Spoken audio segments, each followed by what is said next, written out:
Radhe Radhe everyone. तो I am Shifali Agarwal. तो आज हम क्लास 9 साइंस का चैप्टर नंबर 6 पढ़ने वाले हैं, how force affect the motion. अभी तक हमने क्या पढ़ा था? मोशन के बारे में पढ़ा था कि ऑब्जेक्ट कैसे मोशन में आता है जब वो रेस्ट पे होता है और इतना डिग्री मतलब इतना किलोमीटर उसने डिस्टेंस ट्रैवल किया हुआ होता है, तो इस तरीके से क्या होता है, मोशन करता है कोई भी ऑब्जेक्ट। ठीक है, अब जो है एक फोर्स, अगर हम किसी ऑब्जेक्ट पे फोर्स लगा रहे हैं तो मोशन में कैसे इफेक्ट पड़ेगा वो हम इस चैप्टर में हम पढ़ेंगे। ठीक है, बहुत ही कलरफुल नोट्स हैं, आपको टेलीग्राम पे मिल जाएंगे, वहाँ मुझे फॉलो ज़रूर कर लीजिएगा। चलिए इंट्रोडक्शन से स्टार्ट करते हैं। फोर्स सबसे पहले होता क्या है? फोर्स होता है पुश करना या फिर पुल करना किसी भी ऑब्जेक्ट को, जिससे मोशन, स्पीड, डायरेक्शन, शेप सब कुछ चेंज हो जाती है एक फोर्स लगने की वजह से। इसके हम एग्जांपल्स पढ़ेंगे अभी। इस चैप्टर में हम एक्सप्लेन करने वाले हैं कि फोर्स कैसे एक्ट करता है, और इस चैप्टर में हम इंट्रोड्यूस करेंगे न्यूटन्स लॉ ऑफ मोशन। आपने सुन रखा होगा ये नाम, न्यूटन्स लॉ ऑफ मोशन। ठीक है, कि कुछ लॉज होते हैं मोशन के जो कि हम इसमें पढ़ेंगे। 3 लॉज होते हैं, तीनों हम इस वीडियो में पढ़ेंगे। ठीक है, which describe how and why objects move, कि क्यों और कैसे जो है ऑब्जेक्ट जो है मूव कर पाता है। ठीक है, फोर्स की आप डेफिनेशन ये भी लिख सकते हैं छोटी सी, और इंपॉर्टेंट भी मैंने लिख रखा है, force is a physical quantity होता है जिससे for which we need to specify directions को हम स्पेसिफाई कर सकते हैं, उसके साथ साथ मैग्नीट्यूड को भी, जैसे उसकी पोजीशन, डिस्प्लेसमेंट, वेलोसिटी, एक्सेलरेशन, सब कुछ हम क्या कर सकते हैं, इन सब चीज़ की हमें ज़रूरत होती है। ठीक है, अब मैंने आपको क्या बताया कि मोशन कैसे चेंज होता है, स्पीड, डायरेक्शन और शेप ऑब्जेक्ट की फोर्स लगने से चेंज होती है। फर्स्ट एग्जाम्पल मैंने दे रखा है, the force can make an object move from the rest, rest से मूव कर सकता है किसी भी ऑब्जेक्ट को। फॉर एग्जाम्पल ये बॉय है, ये क्या कर रहा है, बॉल जो है रेस्ट पर है, उसे किक करेगा तो क्या होगा, वो रेस्ट पोजीशन से क्या हो जाएगा, ऑब्जेक्ट मूव हो रहा है, बॉल जो है हमारी मूव हो रही है। ठीक है, तो इसमें क्या हो रहा है, बॉल मोशन में है।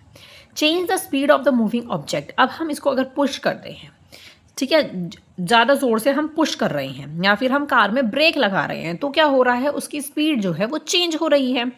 ठीक है, तो हमने मोशन की बात कर ली, स्पीड की बात कर ली, अब डायरेक्शन की बात करेंगे। Change the direction of a moving object, अब क्या है, क्रिकेट बैट से क्या हो रहा है, बॉल को हिट करना है। ठीक है, हिट किया तो क्या हुआ, उसकी डायरेक्शन भी चेंज हो जाएगी बॉल की, और वो उसमें मोशन भी होगा। ठीक है, बॉल क्या है, किसी भी डायरेक्शन में जा सकती है, कोई ज़रूरी थोड़ी है पर्टिकुलरली स्ट्रेट लाइन में चलेगी या किसी डायरेक्शन में नहीं जाएगी वो।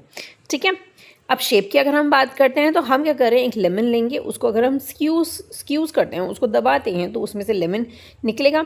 ठीक है, उसका लिक्विड फॉर्म निकलेगा, तो उससे क्या होगा, उसकी शेप जो है वो चेंज हो रही है, तो हमने फोर्स लगाया नींबू निचोड़ने के लिए। ठीक है, तो उसकी शेप चेंज हो गई। तो एग्जांपल्स आप लिखना ज़रूर अगर फोर्स से रिलेटेड क्वेश्चन आता है एग्जाम में तो। ठीक है, बहुत क्लियरली मैंने पिक्चर से बता रखा है आपको। ऐसा यूनिट क्या होती है फोर्स की, दैट इज न्यूटन, जिसको हम एन से डिनोट करते हैं। Written with the small n, हम स्मॉल एन से कब लिखते हैं, बट सिंबल जो होता है वो कैपिटल में होता है, एन। ठीक है, Note, if either the magnitude or direction or the both of the force applied on an object changes, the effect of the force also changes. अगर magnitude और directions जो हैं दोनों पे force जो है applied हो रही है किसी भी object पे, तो magnitude और directions जो हैं दोनों change होंगे, लेकिन force पर भी effect पड़ेगा, उस चीज़ का change होगी force भी। ठीक है, तो ये important note था जो हमें बुक में given था। नेक्स्ट हम बात करते हैं measuring the magnitude of a force. अब फोर्स की हम मैग्नीट्यूड को कैसे हम मेज़र कर सकते हैं। अब ये एक इक्विपमेंट होता है स्प्रिंग बैलेंस। स्प्रिंग बैलेंस क्या है, ऐसा दिखता है आपका। ठीक है, तो स्प्रिंग बैलेंस में अब कोई फोर्स अप्लाई नहीं है, तो क्या है, वो ज़ीरो पे ही अटका हुआ है। ठीक है, उसका जो मैग्नीट्यूड है वो ज़ीरो पे है। अगर हम यहाँ पे उसके नीचे कोई ऑब्जेक्ट कर लेते हैं तो स्प्रिंग क्या होगी, इसके अंदर स्प्रिंग लगी है तो ये क्या हो जाएगा, स्ट्रेच हो जाएगी स्प्रिंग, और रीडिंग जो है उसकी इंक्रीज हो जाएगी जितना भी वेट होगा किसी ऑब्जेक्ट का। ठीक है, हम पढ़ते हैं, a spring balance is use to measure the magnitude of the force को हम क्या कर रहे हैं, इससे मेजर कर रहे हैं। It was easily use to measure the weight of the object को भी हम ईजिली मेजर कर सकते हैं। The weight of an object is a gravitational force, जो ऑब्जेक्ट का जो वेट होता है वो एक ग्रेविटेशनल फोर्स होता है जो कि अर्थ क्या करती है, पुल करती है किसी भी ऑब्जेक्ट को। ठीक है, However, a spring balance can measure not just a weight. weight से ही खाली measure नहीं करा जाता है, but force in general. When you pull the free end of the spring balance, अगर free hand से आप उसको pull करोगे तो वो force it measure the force को measure करेगा with which you can pull the spring inside, जिससे कि spring जो inside जो stretch हो रही है उससे force measure किया जाएगा और आप free hand से उसे खींचते हो तो, ठीक है। ऐसा यूनिट जो होती है फोर्स की वो न्यूटन होती है, दैट इज़ कैपिटल एन, ठीक है। आपको स्प्रिंग बैलेंस के बारे में पता चल गया होगा। थ्रेड्स ऑफ क्यूरियोसिटी, अब इसमें क्या दे रखा है कि in everyday life the smallest force we can directly feel are the order of the milli newtons such as the light touch. अगर हम एक फेदर पे लाइट टच कर रहे हैं तो हमारी कितनी फ्यूल्स लग रही है, मिली न्यूट्रंस लग रही है, दैट इज 10⁻3n, ठीक है। ये आपको याद रखना है, इस तरीके से आप लर्न कर सकते हैं। मिली न्यूट्रंस जो होते हैं वो इसे हम कहते हैं। अगर एक लाइट टच भी करते हैं, स्मॉलेस्ट फोर्स भी लगा लेंगे हम ना, तो भी उस चीज़ को फील होगा कि हमने क्या लगाया है, फोर्स लगाया है। Scientist can measure the force far smaller down to yoctonewtons, ठीक है, in the specialized experiment as of 2026 में, मतलब ये एक्सपेरिमेंट है। These tiny forces are used in the fields like particle physics, nano technologies and more. तो इन technologies में ये टाइनी फोर्सेस जो हैं अप्लाइड होते हैं, ठीक है। तो लाइट टच के बारे में आपको इस कंसेप्ट में पता होना चाहिए कि कितना होता है मिली न्यूट्रंस, ठीक है। अब हम बात करते हैं बैलेंस और अनबैलेंस फोर्स क्या होती हैं। देखिए, फोर्स जो है वो मोशन को चेंज करता है, ये चीज़ आपको पता होनी चाहिए, ठीक है। बस आप ये माइंड में रखो। इन real life more than one force, एक से ज़्यादा फोर्स जब एक्ट करती है किसी ऑब्जेक्ट पे, जैसे कि for example when pushing a box on the surface पे, जब आप पुश कर रहे हो तो बोथ अप्लाइड फोर्स लग रही है, एक तो फोर्स तो लग ही रही है, ठीक है, और फोर्स ऑपोजिट टू मोशन भी लगती है जिसको हम कहते हैं फ्रिक्शन, ठीक है। एक ही वाला एग्जांपल है, a ball floating on water पे जब फ्लोट कर रही है तो डाउनवर्ड्स की तरफ अगर जा रही है बॉल तो ग्रेविटेशनल फोर्स लग रही है, और अपवर्ड की तरफ जा रही है तो बोयोनेट फोर्स लग रही है उसके ऊपर, ठीक है। तो एग्जांपल्स आपको पता होने चाहिए। फ्रिक्शन के बारे में भी हम बाद में पढ़ेंगे। अब सबसे पहले हम बात करते हैं बैलेंस्ड फोर्स क्या होता है। जब दो फोर्सेस जो है वो एक इक्वल मैग्नीट्यूड में लेकिन ओपोजिट डायरेक्शंस में होती है उसको आप बैलेंस्ड फोर्स कहते हो, ठीक है। दो फोर्सेस है लेकिन उनका मैग्नीट्यूड बिल्कुल सेम है लेकिन डायरेक्शंस जो हैं वो ओपोजिट है, ठीक है। The net force on the object is zero, net force जो हो गया वो जीरो हो गया क्योंकि दोनों ही ऑब्जेक्ट पे इक्वल मैग्नीट्यूड पे फोर्स लग रही है। ऑब्जेक्ट जो है वो मूव नहीं कर पा रहा है, अपनी मोशन को चेंज नहीं कर रहा है, तो इसी वजह से नेट फोर्स क्या होगी, जीरो होगी। फॉर एग्जाम्पल कि in a tugs of war if both the teams pull the rope with the equal force the rope does not move, the forces are balance. अब क्या हो रहा है, ये लेफ्ट वाली टीम है, ये राइट वाली टीम है, दोनों ने इक्वल फोर्स लगा रखा है, रोप जो है बिल्कुल भी मूव नहीं कर रही है, इसी वजह से नेट फोर्स क्या हो गया, जीरो हो गया, बैलेंस्ड हो गया, ठीक है। तो इसको आप कहेंगे balanced forces. No change in motion, the rope remains at the rest, ठीक है।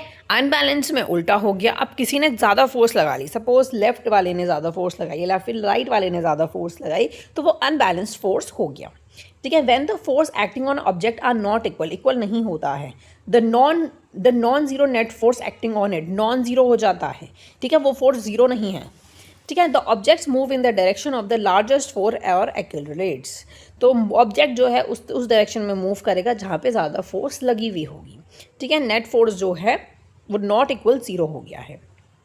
The rope moves towards the side which have the largest force, ठीक है। बैलेंस्ड अनबैलेंस्ड का आपको पता चल गया। अब इसकी समरी देख लीजिए। बैलेंस फोर्सेस क्या होता है, इक्वल इन मैग्नीट्यूड होता है, ऑपोजिट इन डायरेक्शन होता है, नेट फोर्स जीरो होती है, मोशन में कोई भी चेंज नहीं होता है।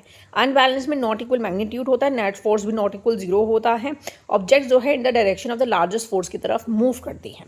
In real life many forces act together, check if they are balanced and the unbalanced to know what will happen. तो इन रियल लाइफ में फोर्स जो हैं वो दोनों तरीके से जो है एक्ट कर सकती है, आपको खुद आइडेंटिफाई करना है कि बैलेंस्ड है या फिर अनबैलेंस्ड फोर्स है वो, ठीक है। अब नेट फोर्स के क्या है, कुछ रूल्स होते हैं आपको पता होने चाहिए, ठीक है। व्हेन टू और more forces act on an object, किसी भी एक्ट पे दो से ज़्यादा फोर्सेस अगर लग रही होती है तो ओवरऑल इफेक्ट जो आता है किस पे आता है, नेट फोर्स पे आता है। अगर दो फोर्सेस इन ऑपोजिट डायरेक्शंस में हैं तो this is F1 and this is F2। Net force is equals to difference in magnitude, दोनों के मैग्नीट्यूड में डिफरेंस होगा। Direction is along the largest force, जिस तरफ लार्जेस्ट फोर्स लग रहा होगा उस तरफ जो है magnitude of direction difference in magnitude जो है वो चेंज होगा। If F1 is greater than F2, अगर नेट फोर्स जो है वो F1 की ग्रेटर है तो डायरेक्शन किसकी तरफ जाएगा, मतलब ऑब्जेक्ट किसकी तरफ जाएगा, F2 की तरफ जाएगा, सॉरी F1 की तरफ जाएगा अगर F1 की तरफ ज़्यादा है तो। ठीक है, two forces in that same direction, अगर दोनों की सेम डायरेक्शन है, ये तो ऑपोजिट डायरेक्शन की बात कर रहे थे, अब दोनों की हम सेम डायरेक्शंस की बात कर रहे हैं।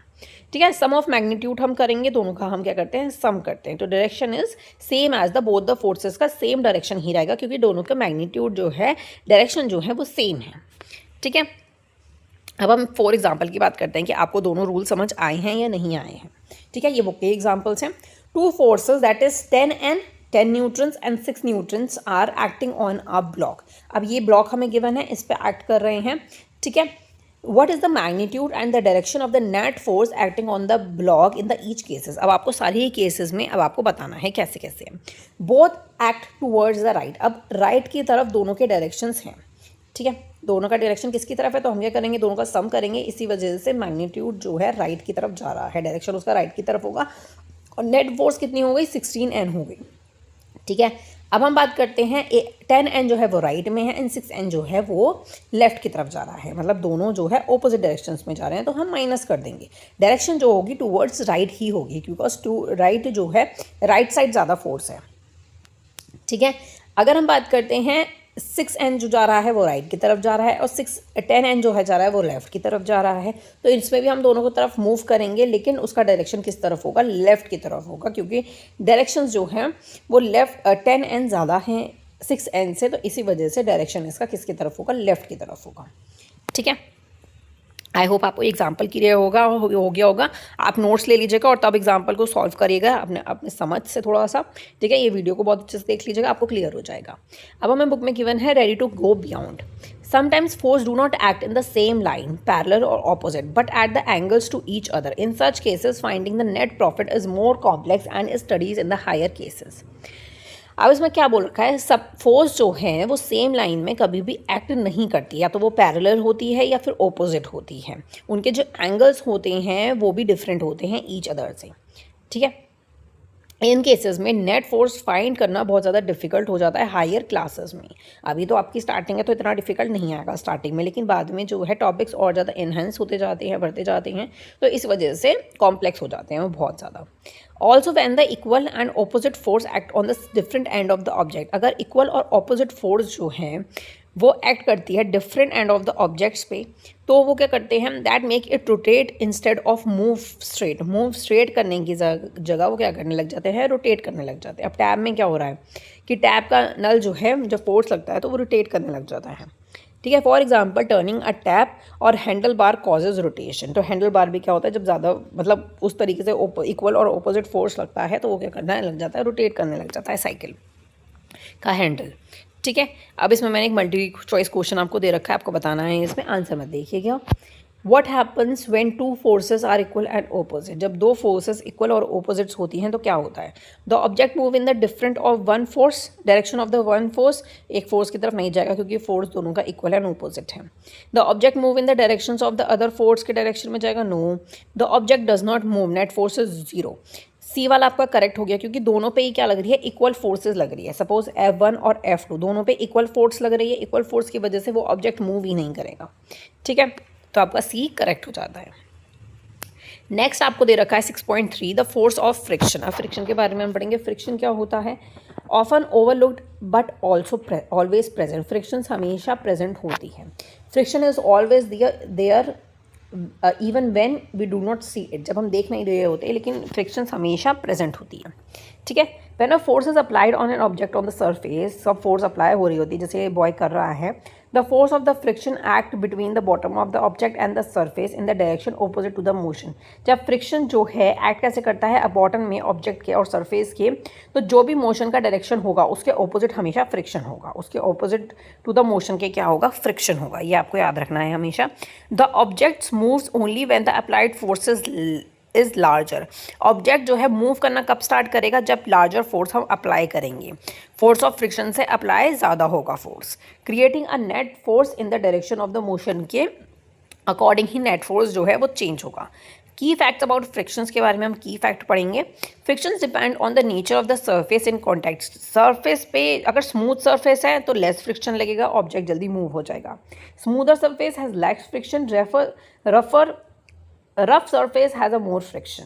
ठीक है। When the object is smaller, अगर स्मॉल ऑब्जेक्ट है, object slow down more slowly and the travels a larger distance between stopping. Multiple force act on the moving object पे अगर मल्टीपल फोर्स अप्लाई हो रहे हैं, जैसे applied force, frictions, normal force, gravitational force apply होते हैं, तो normal force और ग्रेविटेशनल फोर्स जो है बैलेंस होते हैं हॉरिजॉन्टल सरफेस पे। ठीक है। तो ये फ्रिक्शन के बारे में आपको पता होना चाहिए। सिंपल आप फ्रिक्शन के बारे में जान लीजिए। ठीक है। स्मूदर और रफ सरफेस के बारे में आप पढ़ लीजिएगा बस। ठीक है। आगे हम देख लेते हैं। देखिए, फोर्स ऑन द ब्लॉक और हॉरिजॉन्टल सरफेस, ये हो गया normal force. Applied force, friction इसके ऑपोजिट होता है। ग्रेविटेशनल फोर्स नीचे की तरफ होता है। ठीक है। The spring balance measure the force required to just start moving the block which is equal to force of friction and act on it. मैंने आपको बताया स्प्रिंग बैलेंस हम मेजर करते हैं, तो स्प्रिंग बैलेंस के बारे में हम ऑलरेडी पढ़ चुके हैं। When the blocks move with the constant velocity के साथ मूव कर रहा है, द फोर्स बैलेंस रहेगा और नेट फोर्स जो है वो जीरो रहेगा। ठीक है। Different surfaces gives different readings देते हैं। Frictions worry with the surface type पे होता है। Smaller reading means less frictions, larger reading means more frictions. ये पॉइंट आप याद कर लीजिएगा। ठीक है। Measuring frictions using a spring balance के अकॉर्डिंग हम फ्रिक्शन को मेजर करने वाले हैं। अब वुडन सरफेस है, रफ है। अब हम क्या कर रहे हैं, उससे हम स्प्रिंकल बैलेंस से हम उसको क्या कर रहे हैं, इसको मूव कर रहे हैं, जैसे कि आपको पिक्चर में दिख रहा है। रीडिंग क्या आती है, 8 10 आती है रीडिंग। तो स्मॉलर रीडिंग मतलब लेस फ्रिक्शंस, लार्जर रीडिंग मतलब मोर फ्रिक्शंस। ठीक है। प्लास्टिक सरफेस की हम बात करते हैं। स्मूथ सरफेस है, आपका पुल कर रहे हैं तो उसकी रीडिंग आएगी 4N। तो स्मॉलर रीडिंग दिखा रहा है तो इसमें फ्रिक्शंस कम है। ठीक है। ग्लास सरफेस को अगर हम पुल कर रहे हैं तो रीडिंग आ रही है 2N। ठीक है। तो इसका मतलब ये भी क्या हो गया, स्मॉलर रीडिंग लेस फ्रिक्शन। ठीक है। Different surface different frictions. Frictions depend on the nature of the surface. Friction हमेशा नेचर जो होता है फ्रिक्शन का उस पर डिपेंड करता है। ठीक है। मल्टीपल फोर्सेस में act on the object but is motion depends on the net force पे डिपेंड करता है। ठीक है। चाहे कितने भी आप मल्टीपल फोर्सेस उस पर लगा लो, multiple forces one result. Multiple forces act is equal net profit निकलेगा और मोशन भी डिसाइड किया जाएगा। Examples in the real life, हम बाईसाइकिल को ब्रेक मार रहे हैं, वॉकिंग कर रहे हैं without slipping, writing with the pencil से हम राइट कर रहे हैं, बॉल को रोल कर रहे हैं, इवेंचुअली स्टॉप्स। ठीक है। अब हम रेडी टू गो बियॉन्ड के बारे में हम पढ़ेंगे। अब इसमें मैंने आपको ये चीज़ बता दी थी, ये जो पिक्चर मैंने बनवा रखी है यहाँ पे। Apart from the applied force and frictions, other forces also act on the object being pushed. Gravitational force, weight और acting downwards. Normal force exert by the surface acting upward perpendicular to the surface. These two forces are balanced, जो कि हम ऊपर भी पढ़ चुके हैं। ठीक है। ये तो हम ऊपर भी पढ़ चुके हैं। अब हम साइंटिस्ट के बारे में पढ़ने वाले हैं। 2 साइंटिस्ट के बारे में हमें गिवन है। गैलीलियो गैलीलिया, आई होप मैंने प्रोनाउंसिएशन ठीक करी होगी, गलत करी होगी तो सॉरी। ठीक है। आप नाम याद रख लीजिए बस। ये explain that a force is not needed to keep an object moving at the constant velocity. उन्होंने ये चीज़ एक्सप्लेन किया कि फोर्स की नीड जो है ऑब्जेक्ट को मूव करने के लिए कॉन्स्टेंट वेलोसिटी पे नीड नहीं होती है। He shows through thought experiment if no resistance, अगर लाइक फ्रिक्शन प्रेजेंट नहीं है, ऑब्जेक्ट जो है वो कंटिन्यूसली मूव करेंगे इंडेफिनेटली। ठीक है। If there is no friction the ball keep moving forever की तरफ मूव करेगा, क्योंकि फ्रिक्शन क्या करता है, ऑब्जेक्ट को रोकता है। ठीक है। This idea corrected the earlier believe that the continuous force is required for the motion. Continuous force की रिक्वायर्ड रहती है हमेशा अगर आपको किसी भी ऑब्जेक्ट को मोशन में चाहिए। ठीक है। आइजैक न्यूटन ने, उन्होंने क्या बताया था कि अब हम न्यूटन लॉ ऑफ मोशन पे आ रहे हैं, तो ये है जिन्होंने लॉज बताए थे। ठीक है। तो इन्होंने कंसेप्ट जो है एनेटिया का कंसेप्ट जो है वो इंट्रोड्यूस किया था। इसका क्या मतलब होता है, ऑब्जेक्ट एट द रेस्ट पे होगा वो रेस्ट पे ही रहेगा, ऑब्जेक्ट मोशन में होगा तो वो स्टेज इन मोशन में ही रहेगा, अगर unless act upon by the external forces पे अनलेस होगा, मतलब एक्ट करेगा। ठीक है। The tendency of the object to receive the change the motion, tendency of object पे डिपेंड करता है। He formulated the 3 laws of motion in 1687। तो 1687 आप ईयर याद रखिएगा, which explain how the force act object. ठीक है। कि कैसे फोर्स जो है वो अफेक्ट करता है किसी भी ऑब्जेक्ट को। ठीक है। ऐसा यूनिट जो होती है फोर्स की वो न्यूटन होती है। Capital N is named after him, इनके बाद रखा गया था name. Newton's idea build the foundation of the classical mechanisms and are used in the everyday life even today. हम आज तक इनके जो है आइडियाज़ को, न्यूटन्स के आइडियाज़ को आज तक हम यूज़ करते आ रहे हैं।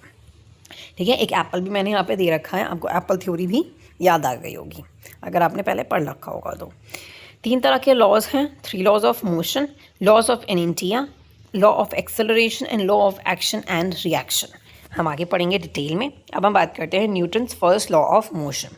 फर्स्ट लॉ ऑफ मोशन क्या कहता है? An object at rest remain at rest and objects move in motion continue to move with the constant velocity unless a net force act upon the object। अगर कोई object rest पर है तो वो rest पे ही रहेगा। अगर कोई ऑब्जेक्ट जो है वो मोशन वो है तो वो कंटिन्यूसली मूव करेगा विद कांस्टेंट वेलोसिटी के साथ। अगर उसके ऊपर नेट फोर्स लग रहा होगा तो नेट फोर्स के अकॉर्डिंग ऑब्जेक्ट जो है वो एक्ट करेगा। ठीक है, इन अदर वर्ड्स में अगर बोले, अगर नेट फोर्स जो है किसी ऑब्जेक्ट पे लग रही है तो वो ज़ीरो होगी। The body can not bring to move and change it velocity, in such cases its acceleration is zero. अगर बॉडी जो है वो मूव नहीं कर पा रही है, उसकी वेलोसिटी जो है वो चेंज नहीं हो रही है, तो इस केसेस में एक्सेलरेशन क्या होगा? ज़ीरो होगा। अगर नेट फोर्स ज़ीरो है तो एक्सेलरेशन भी ज़ीरो होगा, उसकी वेलोसिटी कांस्टेंट रहेगी, that is may be zero. ठीक है, अब मैं यहाँ पे एग्जांपल दिखाती हूँ आपको। ऑब्जेक्ट अगर रेस्ट पे है, अगर ये बुक है, that is v is equals to zero. The book is at the rest, net force zero होगी, ये रेस्ट पे ही रहेगी, इसकी स्टेट ऑफ रेस्ट जो है वो चेंज नहीं होगी। ऑब्जेक्ट इन मोशन में है तो v जो है वो कांस्टेंट वेलोसिटी के साथ है स्ट्रेट लाइन में, तो नेट फोर्स ज़ीरो होगी, वो सेम वेलोसिटी के साथ मूव करती रहेगी, तो मोशन के स्टेट ऑफ मोशन में कोई भी चेंज नहीं होगा और वो कांस्टेंट वेलोसिटी के साथ क्या करती रहेगी? चेंज करती रहेगी। ठीक है, तो मैं यहाँ पे बता देती हूँ नोट में कि क्या क्या हमने पढ़ा है। An object at rest means it has a zero velocity. ठीक है, constant velocities means there is no change in the magnitude and directions of velocity. ठीक है, ये दोनों कंसेप्ट आपको समझ आ गए। If this constant velocity is non zero, the motion in the straight line in the same direction and the magnet of velocity remain the same, दोनों ही सेम रहेंगी। ठीक है, की आइडिया क्या है? Without a net force nothing changes, कुछ भी चेंज नहीं होगा, जो रेस्ट पे वो रेस्ट पे रहेगा, जो मोशन में है कांस्टेंट वेलोसिटी के साथ वो मोशन में ही रहेगा। ठीक है, अब हम ग्राफ की बात करते हैं। ऑब्जेक्ट एट रेस्ट पे क्या ग्राफ होगा? ठीक है, नीचे हम टाइम लेंगे, यहाँ पे हम पोजीशन लेंगे, तो वो क्या होगा? एक हॉरिजॉन्टल लाइन बन जाएगी, मतलब टाइम के साथ कुछ भी क्या हो रहा है? चेंज नहीं हो रहा है। अगर हम वेलोसिटी टाइम ग्राफ की बात करते हैं तो भी क्या होगी? वेलोसिटी ज़ीरो रहेगी और वो मतलब हॉरिजॉन्टल स्ट्रेट लाइन में ही रहेगा रेस्ट पे। ठीक है, ये पोजीशन टाइम ग्राफ है, ये वेलोसिटी टाइम ग्राफ है। अगर हम मूविंग ऑब्जेक्ट की अगर हम बात करते हैं, नो नेट फोर्स, ठीक है, तो पोजीशन टाइम ग्राफ में क्या होगा? एक स्ट्रेट लाइन बन जाएगी। ठीक है, क्योंकि टाइम के साथ क्या होगी? उसकी पोजीशन भी चेंज होगी। अगर हम वेलोसिटी की बात करते हैं तो वेलोसिटी तो हमारी कांस्टेंट रहेगी, लेकिन पोजीशन टाइम ग्राफ की बात करेंगे तो वो कार मूव पे रहेगी लेकिन कांस्टेंट वेलोसिटी के साथ रहेगी। ठीक है, इसमें क्या होगा? एक हॉरिजॉन्टल लाइन हो जाएगी क्योंकि नॉन जीरो वैल्यू होगी। ठीक है, आई होप आपको दोनों के ग्राफ समझ आ गए होंगे। एग्जाम्पल की अगर हम बात करते हैं, a person exert a force on a moving box equal to the force of frictions between the bottom surface of the box and the floor. दोनों की मतलब पोजीशन जो है फ्रिक्शन और जो फोर्स लग रहा है वो दोनों इक्वल है। Will be the box continue moving और कम टू द रेस्ट। ठीक है, इसमें नेट फोर्स क्या है? ज़ीरो है। बॉक्स जो है वो कॉन्स्टेंट वेलोसिटी के साथ मूव कर रहा है, तो बैकवर्ड डायरेक्शन में जो है फोर्स एक्ट करेगा। ठीक है, क्योंकि दोनों ही इक्वल है एंड ऑपोजिट डायरेक्शन में है, नेट फोर्स ज़ीरो है। Two forces act on the box are equal and opposite, so they are balanced each other, दोनों को ही क्या कर रहे हैं? बैलेंस कर रहे हैं। The net forces acting on the box is zero. As per the Newton's first law of motion, the box will continuously moving with the constant velocity के साथ वो मूव कर रहे हैं, तो फ्रिक्शन एंड अप्लाइड फोर्स क्या होगी? दोनों इक्वल हो गई हैं। ठीक है, note, if the friction force of friction is zero, a net force will have to be applied in an object at rest to set it moving. But once the object is moving, no further force is required to keep it moving in the constant velocity. However, to change in the velocity or to stop a moving object, the force will have to be applied. ठीक है, तो ये हम concept पढ़ चुके हैं, ये तीनों पॉइंट आप समझ लीजिएगा। मतलब मैं ऊपर समझा चुकी हूँ, आई होप आपको क्लियर हो गए होंगे मेरे पढ़ने से ही। अब हम बात करते हैं Newton second law of motion क्या क्या था। It is important to understand the connections between the total and the net force acting on an object and at acceleration. ठीक है, नेट फोर्स लगा रहा है ये पर्सन और एक्सेलरेशन क्या हो रही है, तो इन सब का कनेक्शन आपको पता होना चाहिए कि टोटल नेट फोर्स जो है एंड उसकी एक्सेलरेशन जो है उनके बीच कनेक्शन। तो अब हम सेकेंड लॉ ऑफ मोशन क्या कहता है, sorry Newton second law of motion state when an net force act on an object, the object accelerate in the direction of the net force. The magnitude of the acceleration is proportional to the magnitude of a net force and is inversely proportional to the mass of the object. एक net force जो है वो act हो रही है object पे, तो object जो है वो एक्सेलरेट करता है जहाँ जिस तरफ नेट फोर्स लग रही होगी। तो मैग्नीट्यूड जो एक्सेलरेशन का हो गया वो प्रोपोर्शनल हो गया किसके, मैग्नीट्यूड ऑफ नेट फोर्स के। तो ये इन्वर्सिबल प्रोपोर्शनल है to the mass of the object के। More forces more acceleration, more mass less acceleration. ठीक है, अब मैथमेटिकल फॉर्म आप देख सकते हैं इसकी, A is equals to F upon M, F is equals to M A भी आप बोल सकते हैं। ठीक है, A means acceleration, F means net force, M means mass of the object. तो direction of acceleration is the same as the direction of net force. ठीक है, 1 न्यूटन क्या होता है, 1 न्यूटन को हम कहते हैं that produce acceleration that is 1 m second and object is the mass of 1 kg। ठीक है, आप फॉर्मूला अप्लाई कर सकते हैं, F is equals to M आपका हो गया 1 kg into 1 meter per second. ठीक है, तो is equals to 1 kg m second is equals to 1 n। ठीक है, ओके तो हमने अब ये समझ लिया कि डेफिनेशन 1 न्यूटन की क्या होती है। ठीक है, तो 1 न्यूटन कैसे कैसे बनता है। ठीक है, तो ये 1 न्यूटन वाला जो क्वेश्चन है ये बहुत ज़्यादा इंपॉर्टेंट क्वेश्चन है, तो आपको ये याद रखना है। ठीक है, आगे हम बात करते हैं ग्रेविटेशनल फोर्स की। देखिए ग्रेविटेशनल फोर्स क्या होती है, नीचे की तरफ होती है। जब ऑब्जेक्ट जो है गिरता है, फॉल करता है अंडर ग्रेविटी पे, द एक्सेलरेशन जो उसके अंदर इन्वॉल्व होती है is called the acceleration due to gravity force by the earth. ऐसा करके आप बोलोगे। और इस ग्रेविटेशनल फोर्स को हम कैसे डोनेट करते हैं, जी से डोनेट करते हैं, जैसे कि मैंने यहाँ पिक्चर में लिख रखा है। ठीक है, तो कोई भी ऑब्जेक्ट गिरेगा, एक्सेलरेशन उसके अंदर इन्वॉल्व होगी, तो वो बोला जाएगा कि acceleration due to gravity force by the earth donated by g. Its unit as same as that of the acceleration, जैसे सेम यूनिट होती है इसकी मीटर पर सेकेंड। ठीक है, वैल्यू जो होती है जी की ग्रेविटेशनल फोर्स की that is 9.8 metre per second. ठीक है, it can be taken as nearly constant near the surface of the earth. For the quick estimation one can also take ji as a 10 metre per second आप बोल सकते हो, क्योंकि जब आप 9.8 को ऐसे राउंड ऑफ करोगे तो क्या आएगा, 10 ही आएगा, तो आप इसको भी आप ऐसा ले सकते हो। ठीक है, फॉर्मूला क्या हो गया, F is equals to M into G. ठीक है, force is equals to mass into G होता है। एन हो गया आपका ग्रेविटेशनल फोर्स, सॉरी जी हो गया आपका ग्रेविटेशनल फोर्स। ठीक है, ड्यू टू ग्रेविटी। एन मास हो गया आपका एम, जी हो गया एक्सेलरेशन ड्यू टू ग्रेविटी। यहाँ पे एफ का मतलब ये हो गया ग्रेविटेशनल फोर्स, ये ग्रेविटेशनल फोर्स का फॉर्मूला है। ठीक है, द वैल्यू ऑफ जी में change slightly at the different places on earth. Value of G जो है स्लाइटली अर्थ पे जो है वो चेंज हो सकती है, डिफरेंट प्लेसेस पे डिफरेंट हो सकती है। ठीक है, Note the acceleration due to gravitational force by the earth does not depend upon the mass of the object. Object के मास पे बिल्कुल भी ये चीज़ डिपेंड नहीं करती है, क्योंकि एक्सेलरेशन का अपनी एक वैल्यू है। Both object experiences the same acceleration in the free fall. Free fall में जैसे ये एप्पल है और ये एक राउंड रॉक है, तो सेम एक्सेलरेशन होती है फ्री फॉल में।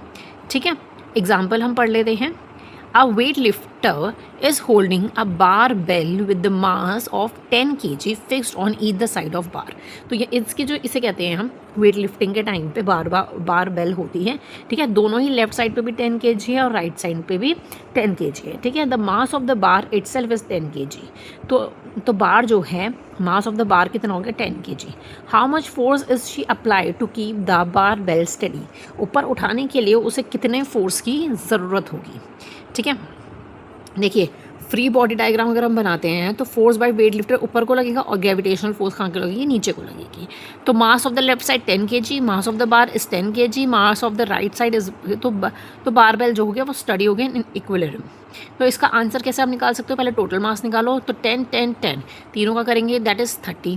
ग्रेविटेशनल फोर्स हम निकालेंगे तो F is equals to M into G. तो मास कितना हो गया, 30 हो गया, और ग्रेविटेशनल फोर्स हम 9.8 ले सकते हैं। ठीक है, तो इसकी वैल्यू निकल जाती है 294 N।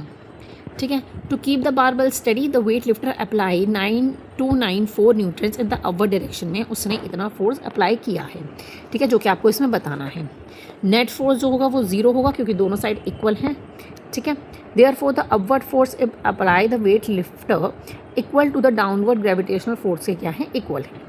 ठीक है, आई होप आपको ये क्वेश्चन समझ आ गया होगा, बहुत ईजी था। नेक्स्ट देख लेते हैं। A student is trying to push a stationary block of 25 kg। ये ब्लॉक कितने का है, 25 kg का, ऑन द हॉरिजेंटल फ्लोर पर। ठीक है, maximum force of the friction opposing this motion is 50 N। ठीक है, तो इसमें जो फ्रिक्शनल फोर्स लग रही है वो 50 N लग रही है। ठीक है, और इस ब्लॉक का वेट है 25 kg। इनिशियली वो किस पर है, रेस्ट पर है। Determine the displacement of the box block in 2 seconds if the Rahul push it with the constant force के साथ अगर वो पुश करते हैं, that is 50 N and second is 55 N in the forward directions में। ठीक है, तो मास कितना दे रखा है हमें, 25 kg बिकॉज इस ऑब्जेक्ट का मास। ठीक है, मैक्सिमम फ्रिक्शनल फोर्स कितनी हो गई, 50 N है। इनिशियल वेलोसिटी क्या हो गई, 0 एट रेस्ट पे है, और टाइम कितना हो गया, 2 seconds हो गया। तो अब हम क्या कर सकते हैं, सबसे पहले फोर्स कितना अप्लाई हो रहा है, हमें ये चीज़ निकालनी है इसमें। ठीक है, तो force apply equal to opposing the force of friction, दोनों के क्या होंगे, इक्वल होंगे। The two forces are balance, दोनों ही फोर्सेज क्या होंगे, बैलेंस्ड होंगे। नेट फोर्स 0 होगा आपका। The blocks will remain stationery. ठीक है, तो डिस्प्लेसमेंट इसकी क्या हो गई, 0 हो गई। 0 क्यों हो गई, क्योंकि न्यूटन फर्स्ट लॉ के अकॉर्डिंग जो वो क्या है, रेस्ट पर है। ठीक है, अब फोर्स अप्लाइड है आपका 55 N पर। ठीक है, ये तो 50 N की बात हो गई हमारी। 50 N पे क्या हो गया, ब्लॉक जो है रेस्ट पर है, कोई भी फोर्स अप्लाई नहीं हो रही है। तो नेट फोर्स निकालेंगे F applied and minus F friction. तो 55 और 50 को हम करेंगे तो 5 N निकलेगा फॉरवर्ड। एक्सेलरेशन निकालते हैं तो एक्सेलरेशन का फॉर्मूला देगा 5F/m। 5N जो हमने फाइनलनेस निकाला है, 25 नीचे लिखेंगे क्योंकि हमारा मास है, तो हमारा निकलेगा 0.2 m/s। डिस्प्लेसमेंट निकालेंगे 2 सेकेंड। आपको फॉर्मूलाज ये पता ही है जो कि हमने प्रीवियस वीडियो में पढ़े थे, प्रीवियस चैप्टर में। तो ये फॉर्मूला लगा के आप 0.4 मीटर फॉरवर्ड्स आप निकाल सकते हैं। ठीक है, तो बहुत ध्यान से ऐसे क्वेश्चंस आपको करने हैं। आप बहुत अच्छे से देख लीजिए ये आके क्वेश्चन कैसे सॉल्व किया गया है। इसमें आपको दोनों का नेट फोर्स निकालना है, एक्सेलरेशन निकालना है, डिस्प्लेसमेंट निकालना है, सब कुछ चीज़ें आपको इसमें निकालनी है। ठीक है, therefore if the block is pushed with 55 Newton gravitational force, it will move its replacement in 2 seconds is 0.4 meter in forward directions. If net force is 0, देखिए पॉइंट्स लिख रखे मैंने, अगर नेट फोर्स 0 है तो कोई भी एक्सेलरेशन नहीं होगी, कोई भी वेलोसिटी में चेंज नहीं होगा, रेस्ट पे होगा या फिर continuously with the constant acceleration पे होगा। अब अगर नेट फोर्स जो है नॉट 0 होगी तो occurs in the direction of the net force के डायरेक्शंस में मतलब निकलेगी एक्सेलरेशन। ठीक है, नेक्स्ट एग्जांपल देख लेते हैं। अब ये उससे भी ज़्यादा डिफिकल्ट है। A sports car of mass 1500 kg is moving towards the east and its velocity time graph is shown. Calculate the force acting on the car during 0 to 5 second, 5 to 10 seconds and 10 to 11 seconds. अब हमें एक एक चीज़ करनी है। सबसे पहले हम 0 to 5 seconds वाली हम बात करेंगे, इतने की बात करेंगे हम। ठीक है, तो इसमें वेलोसिटी टाइम ग्राफ जो है बिल्कुल स्ट्रेट लाइन दिखा रहे हैं टाइम एक्सिस के कांस्टेंट एक्सेलरेशन के साथ। 0 से 10 तक वेलोसिटी इसकी 10 तक जा रही है। ठीक है, देखिए मास इसका 1500 दे रखा है, हमें डायरेक्शन दे रखा है, किस तरफ दे रखा है, ईस्ट की तरफ दे रखा है। ठीक है, तो चलिए इसे सॉल्व कर लेते हैं। हमें ये ग्राफ दे रखा है, तो u आपका क्या हो गया, 0 हो गया, इनिशियल पॉइंट पे है। ठीक है, v आपका हो गया 10 मीटर पर सेकेंड, फिर आपका हो गया t, टाइम आपको दे रखा है 5 सेकेंड्स। ठीक है, तो चलिए हम निकाल लेंगे। अब फॉर्मूला लगाएंगे, v is equals to u plus a t. U v हमें गिवन है 10 is equals to u 0, a हमें निकालना है इंटू 5, तो ए हमारा निकल गया 2 मीटर पर सेकेंड। हमें नॉर्मली क्या निकालना है, f is equals to m into A, तो हमें a चाहिए था जो कि हमें मिल गया, दैट इज़ 2, तो हम आसानी से निकाल सकते हैं। तो ये टूवर्ड्स ईस्ट की तरह जा रहा है, तो force acting on the car is 3000 and towards the east. ठीक है, अब नेक्स्ट 5 to 10 सेकेंड्स की हम बात करेंगे। तो इसमें हमें क्या दे रखा है, ऐसे सीधा ग्राफ दे रखा है, लेट मी चेक वंस, सीधा ही दे रखा है इसमें। तो एक्सेलरेशन इसकी 0 हो गई क्योंकि वेलोसिटी में कोई भी चेंज नहीं हो रहा है। f is equals to m into A निकालेंगे हम सिंपली, तो कोई भी फोर्स जो है और स्पोर्ट्स कार पे नहीं हो रही है। 10 to 15 की हम बात करेंगे तो ये डाउनवर्ड्स आ रहा है, स्टार्टिंग होगी m और एन यू वी हो गया आपका 0 क्योंकि ये नीचे तक आ रहा है।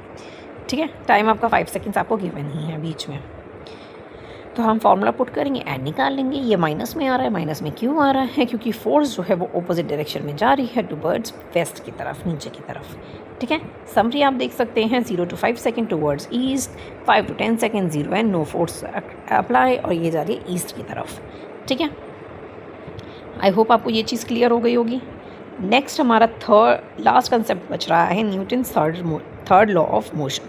अब थर्ड लॉ ऑफ मोशन क्या बोलता है, क्या स्टेट करता है, whenever one object is exerting a force on a second object, the second object is simultaneously exert an equal and opposite on the first object।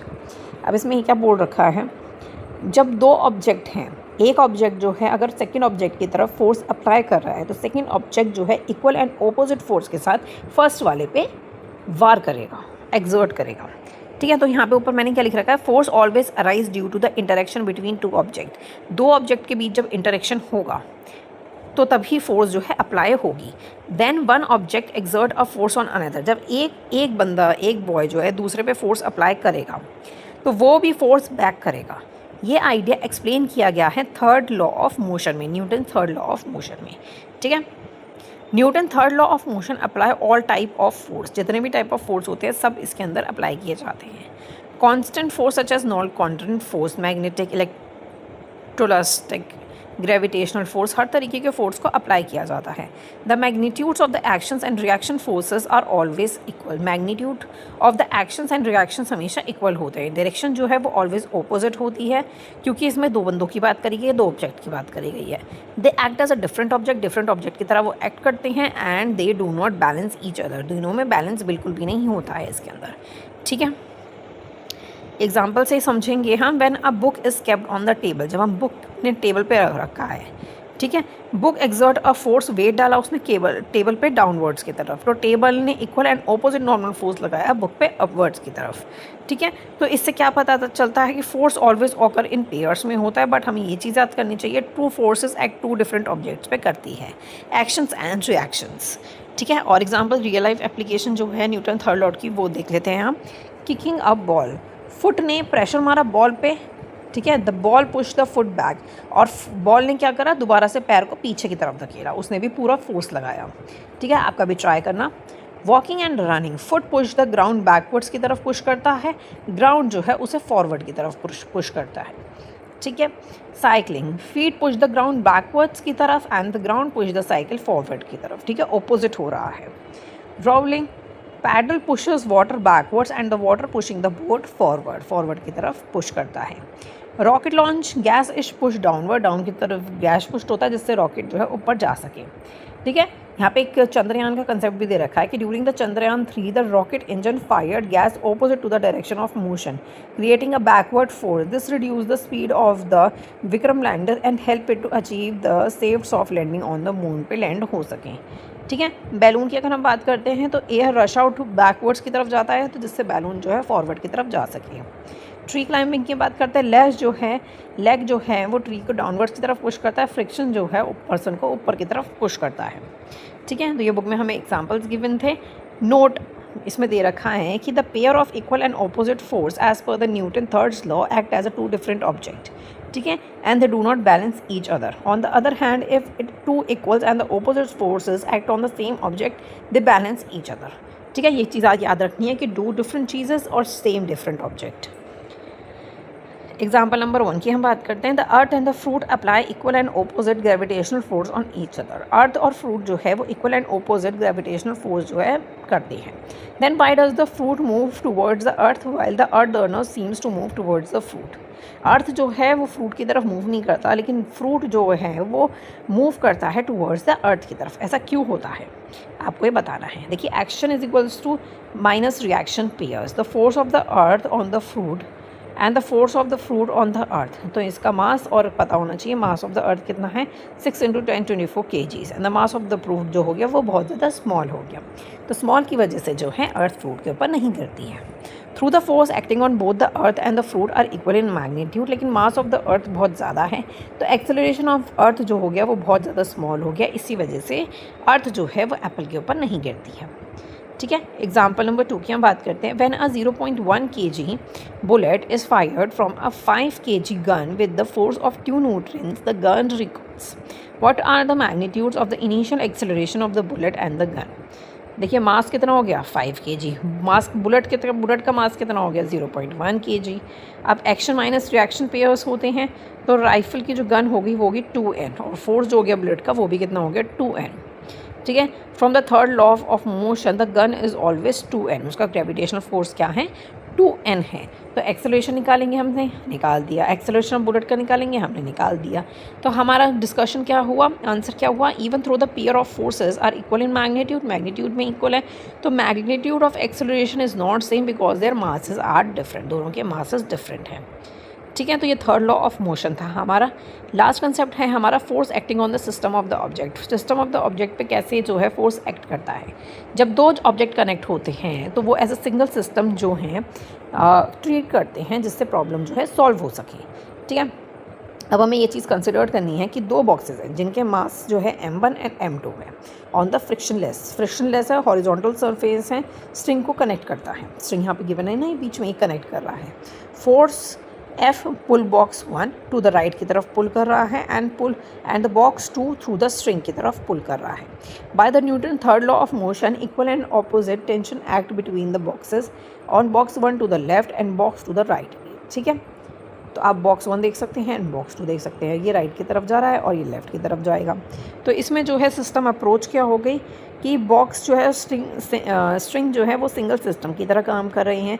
Internal forces that is the tension T act on the both boxes पे कर रहे हैं, तो ये हमें consider नहीं करना चाहिए। एक्सटर्नल फोर्स जो है मैटर करती है। ठीक है,